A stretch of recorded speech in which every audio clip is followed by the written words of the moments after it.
தன்னை பற்றி மிகவும் தாழ்வு மனப்பான்மை கொண்ட ஒரு மனிதர், கடவுள் என்னை ஏன் இப்படி படைத்தார்? என் வாழ்க்கையின் மதிப்புத்தான் என்ன?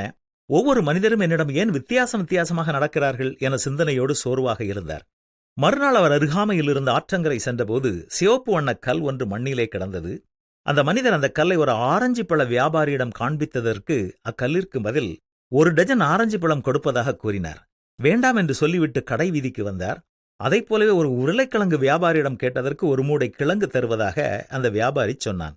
அதை ஒரு நகைக்கடையிலே காண்பித்ததற்கு 50,000 ரூபாய் தருவதாக சொல்லவே இவர் மறுக்க 1 லட்சம் ரூபாய் தருவதாகச் சொன்னார்கள்.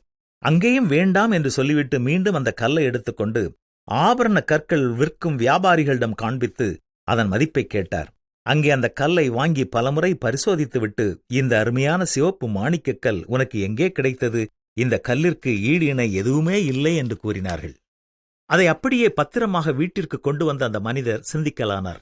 ஒரே கல்லுக்கு ஒவ்வொருவரும் ஒவ்வொரு மதிப்பு கொடுத்தனர். ஆனால் கடைசியாக அந்த கல்லின் உண்மையான மதிப்பை ஒருவர்தான் சொன்னார். ஆக மதிப்பு கல்லுக்குள் இருக்கிறது. அதை பார்க்கிற ஒவ்வொருவரும் தன் நிலைக்கு ஏற்றவாறுதான் மதிப்பளிக்கிறார்கள். ஆற்றங்கரையில் கிடைத்த இந்த சாதாரண கல்லை கடவுள் இவ்வளவு விலை மதிப்பாக படைத்திருக்கிறார் என்றால் என்னை எவ்வளவாய் படைத்திருப்பார்?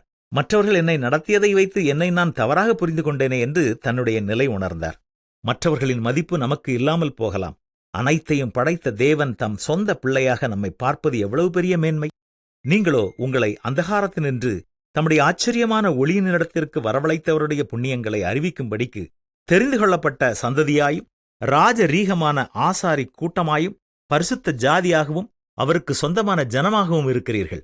முன்னே நீங்கள் தேவனுடைய ஜனங்களாய் இருக்கவில்லை, இப்பொழுதோ அவருடைய ஜனங்களாக இருக்கிறீர்கள். முன்னே நீங்கள் இரக்கம் பெறாதவர்களாய் இருந்தீர்கள், இப்பொழுதோ இரக்கம் பெற்றவர்களாய் இருக்கிறீர்கள். இது எவ்வளவு பெரிய மேன்மை இல்லையா? இதற்காக கடவுளுக்கு அனுதினமும்